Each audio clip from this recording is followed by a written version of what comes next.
O cheiro chega antes de qualquer coisa, antes dos olhos se adaptarem à luz da manhã, antes de você distinguir uma voz de outra no burburinho que já começa ainda no escuro. O cheiro de Jerusalém te encontra. Fumaça de lenha misturada com especiarias, vindas de mercados que ainda nem abriram. Pão assando em fornos de barro. O odor acre de animais que pernoitaram em currais improvisados perto dos portões. E por baixo de tudo, persistente como a própria pedra calcária da cidade, o perfume denso do incenso que sobe do templo desde antes do amanhecer. Você está em Jerusalém, ano 30 mais ou menos, e esta cidade nunca dorme de verdade. Ela acorda em camadas. Os sacerdotes já estão acordados há horas. O primeiro sacrifício do dia acontece com o alvorecer, e o templo tem uma lógica própria, implacável, que não negocia com o sol.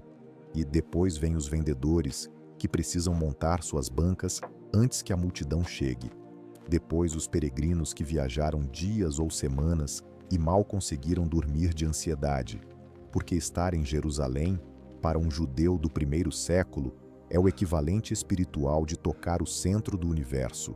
E então vêm todos os outros: artesãos, soldados, escribas, mendigos, mensageiros. Uma cidade de talvez 80 mil habitantes nos dias normais, que pode triplicar durante as grandes festas. Uma cidade que vive acima de suas possibilidades em quase tudo e que não consegue imaginar existir de outra forma. Jerusalém é pequena para o peso que carrega. Você consegue cruzá-la a pé em menos de uma hora, mas cada metro quadrado está carregado de história, de reivindicação, de memória. Esta colina pertence a Davi, e aquele vale é onde Salomão construiu altares profanos que envergonharam Israel. Este muro foi levantado pelos macabeus. Aquela fortaleza foi erguida pelos romanos sobre o que antes era sagrado. Jerusalém não é apenas uma cidade, é um argumento em pedra, reescrito por cada nação que a conquistou, sobre quem tem o direito de existir aqui. E no ano 30, nenhuma das partes desse argumento acha que perdeu. O que mais choca quem visita, pelo menos nas fontes que chegaram até nós, é o contraste brutal entre sagrado e mundano, separados às vezes por apenas uma parede. A 2 minutos a pé do pátio mais santo do mundo judaico, onde qualquer gesto errado pode ser considerado blasfêmia, existe um mercado onde se discute preço em voz alta, aí onde animais defeituosos são discretamente misturados aos saudáveis, na esperança de que o comprador não perceba, onde moedas romanas com o rosto do imperador, o mesmo imperador que se declara divino, circulam normalmente porque são a moeda de todo o império. Sacralidade e comércio se ignoram mutuamente com uma fluência que só é possível quando as pessoas vivem assim há gerações. E os romanos estão em todo lugar, não com a brutalidade constante que o imaginário popular às vezes projeta, mas com uma presença que é mais opressiva exatamente por ser tão rotineira. Soldados patrulhando os portões, a fortaleza Antônia vigiando o pátio do templo de cima como um olho que nunca fecha, o padrão administrativo romano que exige censos, que cobra impostos em moeda própria, e que pode requisitar a carga de qualquer civil para seus próprios propósitos a qualquer momento. A ocupação não grita, ela simplesmente existe, como a gravidade. Você não a vê, mas sente o peso dela em cada passo. Desça pela cidade alta em direção ao mercado e o primeiro impacto é o som. Não a melodia folclórica que o cinema costuma inventar, mas caos organizado. Negociação simultânea em aramaico, grego, latim e pelo menos 2 dialetos regionais. O aramaico é a língua da rua, o idioma que Jesus usaria quando falasse com pescadores e camponeses. O grego é a língua do comércio internacional, da administração, de qualquer transação que precise atravessar fronteiras. O latim é a língua do poder, dos decretos oficiais, dos tribunais, dos soldados.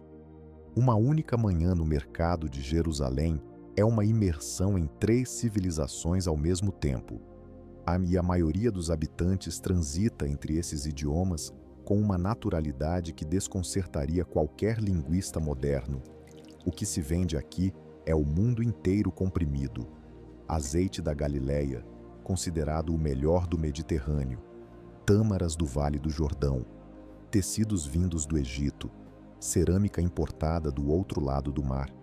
Peixes salgados do lago de Genezaré, embalados de forma a sobreviver à jornada de 3 dias até a capital. E animais, pombas, cordeiros, bois, porque qualquer visita ao templo que envolva sacrifício requer um animal adequado, e os peregrinos que chegam de longe frequentemente é mais fácil comprar aqui do que trazer de casa. O mercado de animais para sacrifício não é uma anomalia religiosa.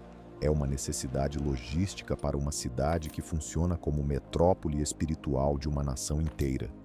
Os preços são, e por qualquer padrão, extorsivos. E isso não é segredo para ninguém. Os cambistas, que trocam moedas romanas pelas moedas do templo, as únicas aceitas para o pagamento do imposto anual obrigatório, cobram taxas que oscilam conforme a demanda, e a demanda aumenta vertiginosamente nas semanas antes da Páscoa.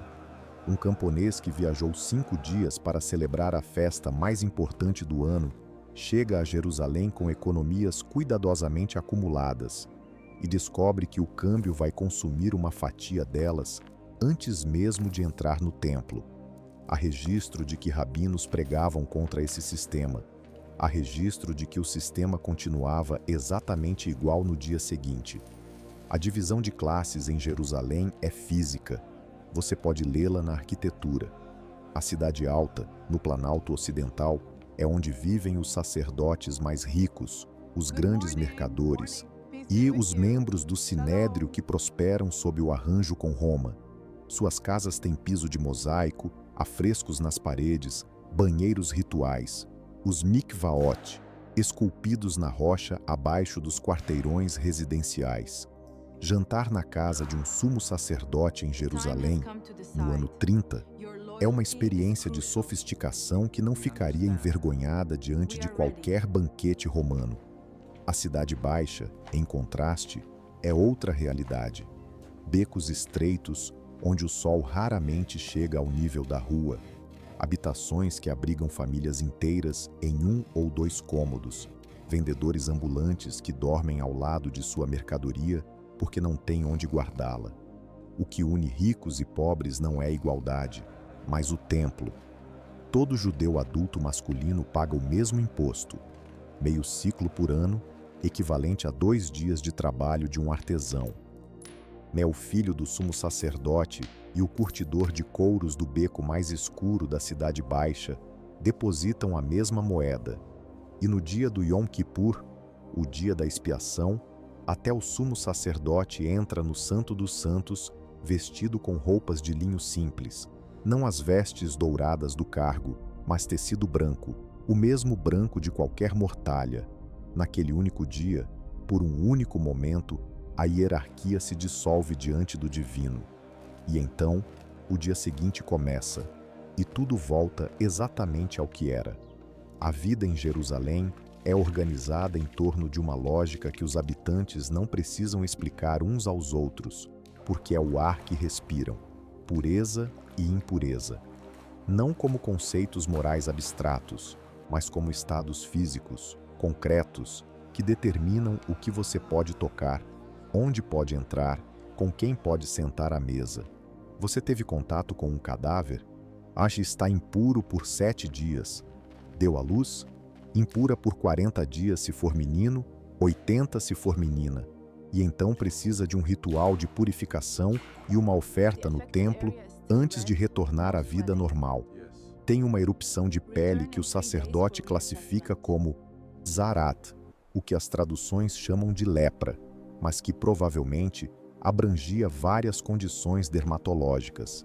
E você está banido da cidade até que a condição desapareça e um sacerdote certifique sua cura. Isso não é crueldade arbitrária para quem vive dentro desse sistema. é a gramática do sagrado. O templo é o ponto de contato entre o humano e o divino, e aproximar-se dele no estado errado seria o equivalente espiritual de aproximar-se de uma fonte de energia de altíssima voltagem sem isolamento. As regras de pureza não são burocracia religiosa, são, na visão de quem as pratica, e física espiritual. A pessoa impura não é uma pessoa má, é uma pessoa que precisa de restauração antes de poder se aproximar do que é absoluto. Mas na prática, as consequências recaem com peso desproporcional sobre os mais pobres, os doentes, os que não têm acesso fácil aos rituais de purificação que custam tempo e dinheiro. A semana tem um ritmo que o Shabat, o sábado, impõe com força de lei. Do pôr do sol de sexta ao pôr do sol de sábado, a cidade muda de frequência. Não se carrega carga, não se acendem fogueiras, não se percorre mais do que uma certa distância, o limite do caminho do sábado, cerca de 900 metros. As bancas do mercado fecham, os martelos dos ferreiros silenciam. Uma cidade que funciona em volume máximo durante 6 dias opera, no sétimo, numa espécie de silêncio deliberado que os habitantes não experimentam como privação, mas como alívio, como a respiração após a corrida. Observar o Shabat não é cumprir uma obrigação, é entrar, por 24 horas, numa dimensão diferente do tempo. A comida cotidiana é simples e sazonal, de uma forma que o mundo moderno perdeu completamente. Pão de trigo ou cevada, dependendo de quanto você pode pagar. O de cevada é mais barato e ligeiramente amargo, e quem o come não é confundido com quem pode pagar pelo de trigo. Lentilhas, favas, azeite em quantidade moderada, alho e cebola em quase tudo, peixe salgado como proteína regular, carne, cordeiro, cabrito, principalmente nas festas, quando o sacrifício ritual permite que a família coma o que normalmente só vê no mercado: uva e figo frescos no verão, passas e figos secos no inverno. A vinho diluído em água é a bebida do dia a dia. Água pura sem tratamento, em uma cidade de 80 mil pessoas, é uma aposta que a maioria não está disposta a fazer. As crianças de Jerusalém crescem sabendo coisas que a maioria das crianças do mundo mediterrâneo não sabe. Sabem as orações de manhã e de tarde, os rituais de purificação antes das refeições, os nomes das festas e o que cada uma celebra. Aos 6 ou 7 anos, os meninos começam a frequentar a escola na sinagoga local. Não Jerusalém, mas em cada cidade e aldeia judaica, a sinagoga funciona também como escola. Leem em hebraico, mesmo que sua língua do dia a dia seja o aramaico. Memorizam passagens extensas da Torá, não como exercício acadêmico, mas como forma de carregar a lei dentro de si, disponível a qualquer momento, independente de ter acesso a um rolo físico. E numa cultura onde rolar de pergaminho pode custar o equivalente a meses de trabalho, a memorização não é exibicionismo intelectual, é sobrevivência cultural. Mas há uma sombra que percorre Jerusalém nos anos 30 do primeiro século, e ela não é apenas a sombra das muralhas romanas. É uma tensão interna, uma fratura que corre por baixo da unidade religiosa como uma falha geológica. Jerusalém é uma cidade de facções. Os fariseus, que acreditam na renovação espiritual pelo estudo rigoroso da lei e que têm mais influência sobre o povo comum do que qualquer sacerdote. Os saduceus, que controlam o templo e a aristocracia sacerdotal e que colaboram com Roma porque entendem que isso é o que mantém a cidade funcionando. Os zelotas, em suas várias formas, que acreditam que nenhuma colaboração com o poder pagão é aceitável, que só a resistência ativa honra o Deus de Israel. E os essênios, que abandonaram Jerusalém completamente, que consideram o templo corrompido e que se retiraram para o deserto à beira do Mar Morto para esperar o fim dos tempos, numa comunidade de pureza radical. Estas não são denominações teológicas distantes, debatidas em academias. São visões de mundo que determinam com quem você se senta à mesa, a quem você empresta dinheiro, de quem você compra sua mercadoria. Um fariseu respeitável não vai jantar na casa de quem não observa as leis de pureza alimentar com o mesmo rigor que ele. E os que não observam são mais do que ele imagina. Um sacerdote saduceu olha para um pregador itinerante da Galileia com a mistura de irritação e desconforto de um estabelecimento que reconhece a capacidade de desestabilização de quem fala diretamente ao povo. Um zelota olha para as moedas romanas no mercado com ódio contido que qualquer faísca pode transformar em algo diferente. E o povo comum, o Am Ha-Aretz, o povo da terra, como os mais instruídos os chamam às vezes com certa condescendência, navega por tudo isso com uma pragmaticidade que é, ela mesma, uma forma de sabedoria. Paga os impostos romanos, porque a alternativa é a violência. Paga o imposto do templo, porque não pagar seria exclusão da comunidade. Ouve os fariseus na sinagoga, ouve os pregadores nas praças, sussurra esperanças sobre um possível Messias, ungido, libertador, aí enviado por Deus para restaurar Israel, com uma mistura de fé genuína e cautela de quem já viu muitos movimentos messiânicos terminarem em sangue e deportação. Não é cinismo, é memória. A expectativa messiânica em Jerusalém no ano 30 não é uma excentricidade de uma seita, é o ar que a cidade respira. As Escrituras falam de um ungido que virá da linhagem de Davi. Quando exatamente? Com que aspecto? Através de que tipo de ação? Sobre isso, cada grupo tem sua versão, e cada versão justifica um conjunto diferente de expectativas e comportamentos. Um Messias guerreiro que expulse os romanos. Um Messias sacerdotal que purifique o templo. Um Messias sofredor que redima pelo sacrifício. Um Messias celestial que venha nas nuvens e transforme o mundo de uma vez. Em Jerusalém, durante a Páscoa, nem com 100.000 peregrinos comprimidos dentro das muralhas e soldados romanos nas torres, essas esperanças têm o potencial de combustão de pólvora seca. E Pôncio Pilatos, prefeito romano de temperamento notoriamente inflexível, sabe disso muito bem.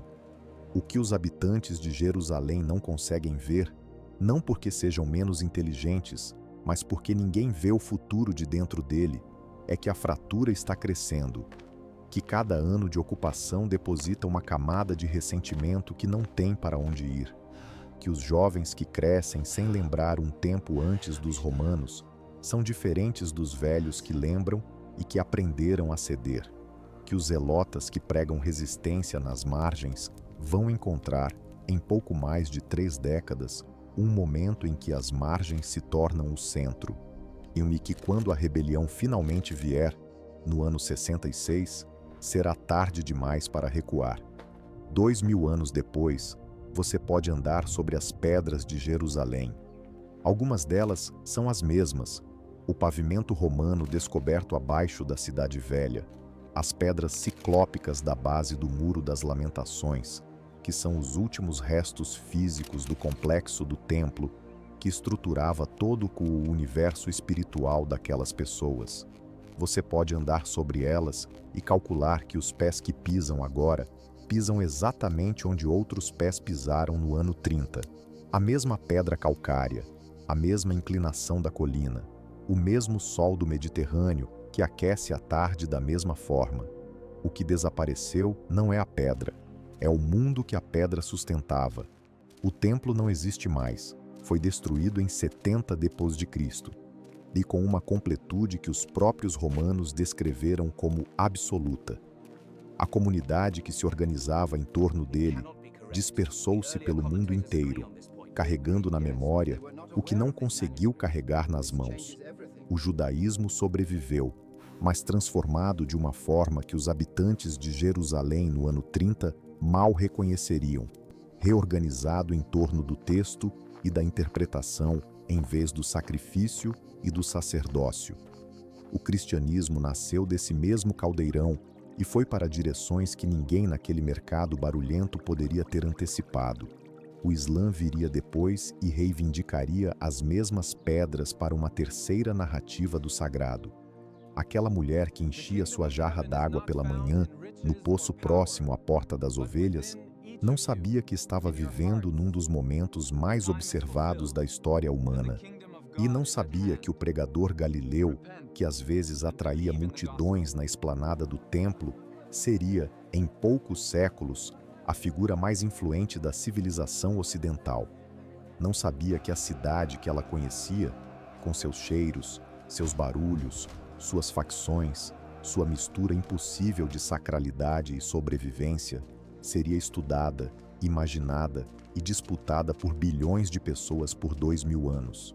Ela sabia, provavelmente, que a jarra estava pesada, que o sol ainda não estava no auge, que hoje havia pão suficiente.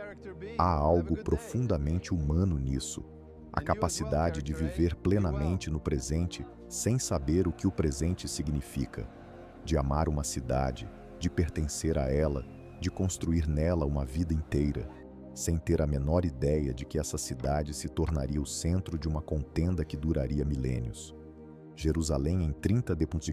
era, e para quem vivia nela, simplesmente casa, com toda a intimidade bagunçada, contraditória, exaustiva e irreplicável que essa palavra carrega.